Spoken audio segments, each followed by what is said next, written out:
Fitness testing is one of the anatomy physiology 12-mark questions, and there are various questions that you may be asked. The first one might be around benefits and limitations of fitness testing. So why would you test fitness? So some fairly straightforward common sense answers here. So the first one, to identify strengths or weaknesses. Okay, so that we can get a battery of scores and pick out which ones are weaknesses maybe to work on, and pick out which aspects of fitness that you're particularly good at. Secondly, to monitor progress. So that obviously what we're talking about, the number one would be an initial testing. But then secondly, we can monitor progress again, so I can test a second time during the season, or at the end of the season, or further down the line, or as we go along. And within that, you can also compare it to national averages. This is a good little point that can often get you a mark. So by comparing it to national averages, that gives you an idea of how good you are at that particular test or component fitness. All of these things can enhance motivation. So by doing the testing, it might give you a spark of motivation to want to improve or to keep improving, particularly if we're aiming to hit the next target on a test maybe. And then obviously what that can do is it can design the training program around it. So it might be that you're working on your particular weaknesses, for example.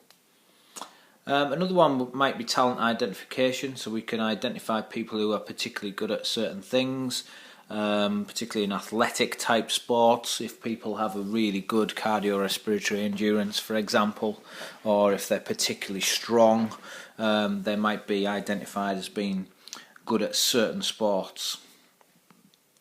And we can set goals, which ties in a little bit with the motivation thing. So we might set goals for hitting the next level on a test, for example, which is good for our training.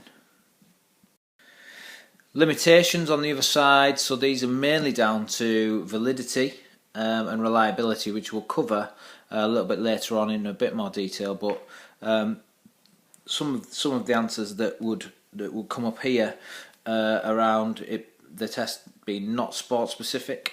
Okay, so often tests are not sport specific, and these are down to some of these reasons below. So it could be around about the movements or the muscles that we use within a test. We might not be doing the right movements to replicate the sport. Quite often we might be, for instance, running in straight lines on a multi-stage fitness test, whereas actually in hockey or netball we're often changing direction. So we're not replicating the movements that we would do in the sport. Also, we're not replicating the competition conditions. So again, it might be the fact that we're running set distances in straight lines, and that we don't do that within the actual sport when we play a competition. Also, lots of tests are predictive.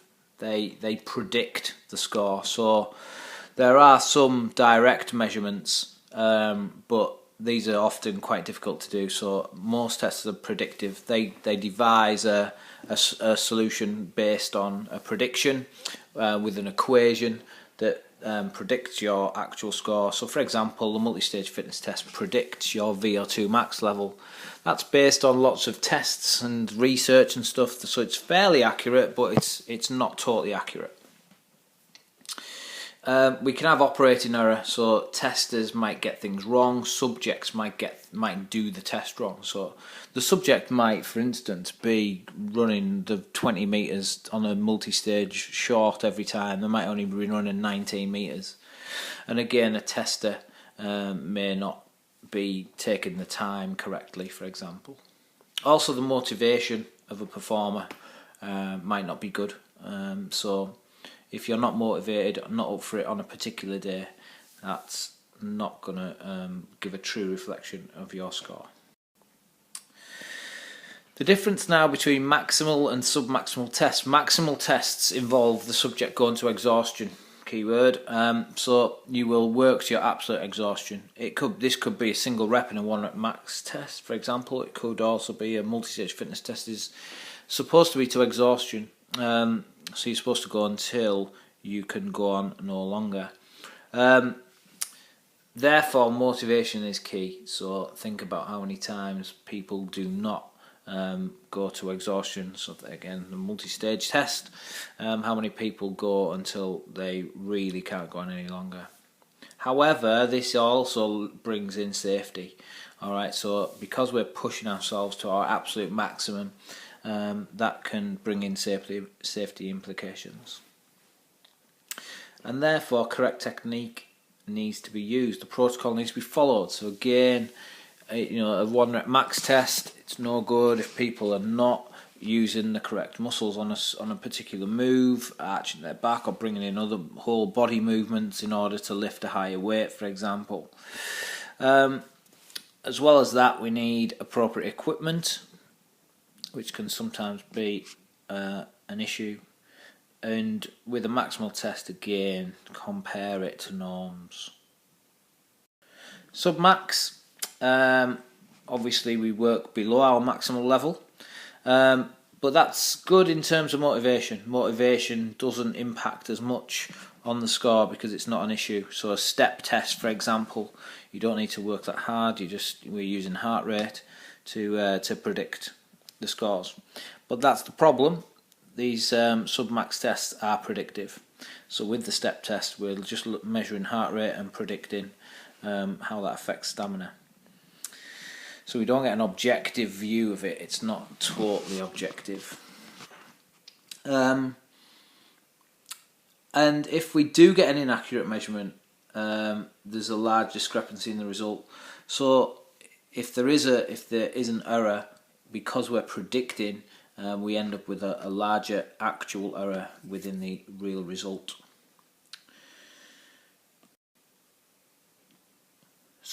Subjectivity and objectivity. Subjective is your perception, your opinion. It's qualitative information. It's the quality of the move, how well it looked.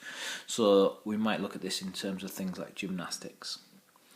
Objectivity is more factual. We have some figures on it normally, so it's quantitative.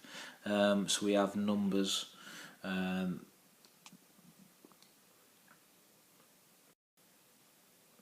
Right, validity. So we have mentioned some of this before already, but just to clarify it. So validity is, does the test measure what it claims to measure? So does the test measure your cardiorespiratory endurance, for example? It needs to be, in order to be valid, it needs to be sport specific. So we need to make it specific to the sport, and often tests don't do that.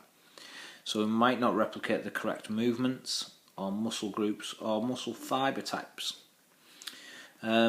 Also the correct energy systems. So again, are we using intermittent activity, for example, where we stop, start, get rest, sprint, jog, walk, etc. in different elements, or are we just running continuously, using different anaerobic and aerobic energy systems? It also needs to be the same as the competition. Reliability. This is whether we get repeatable results. So how do we make something reliable? Alright, we use an appropriate protocol, the procedures, so we should know how to do the test correctly. Make sure that those procedures are carried out by the subjects. We need to be accurate with our measurements, and make sure that the equipment is standardised, but also that the tester is standardised. It's no good using one tester one time and a different tester the second time. So the tester needs to be the same all of the time. Using the same equipment, using the same surface, for example, so in terms of the environment that we're in. The motivation of the performer comes in here within reliability as well. If someone isn't motivated, it makes the test result less reliable. Talked about the environment. So we should use the same environment, whether it's grass, indoor sports hall, or whatever. But also the presence of others, so an audience can have an effect on scores. So again, that should be standardised. Basically, all these things should all be standardised. It should be the same every time. we should take an average, so particularly if there is room for error, if it's someone on a stopwatch, for example, doing a speed test, 30 metre speed test, do it 3 times. All right, do it several times so that we minimise those errors. You might take the average score of those 3 times. And make sure that the tester knows how to interpret the results. So in other words, can we convert them to a VO2 max score? Is that a good score? Is it a bad score? Or whatever. So we have those generic principles really, but then you also do need to know descriptions of fitness tests for all of the components of fitness. So we have in red we have our health related, apart from reaction time, and in blue we have mainly the skill related. Reaction time is obviously a little error there. Because I've got it twice, that's why. So you need to be able to describe fitness tests for all of these components of fitness. Make sure if you're asked to do this, that you name the test. Make sure you name it properly, all right, with its full title.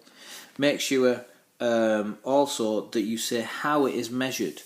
So that might be time, it might be the amount of reps completed, or whatever. Okay, it might be the distance travelled. So there could be, but say how the test is measured. How do you get your score? And then obviously you need 2 or 3 points around an actual description of how that test is carried out. So make sure you've got a fitness test for all of those components of fitness. You might also have to say whether that test is valid and reliable for a certain sport. So use the validity ideas around the correct movements, the correct muscles, the correct energy systems, whether it's specific to the sport, all those types of answers for validity. And often tests are not valid in that way for a certain sport. Often they don't replicate what we do in the sport, so often you can say that it's not valid.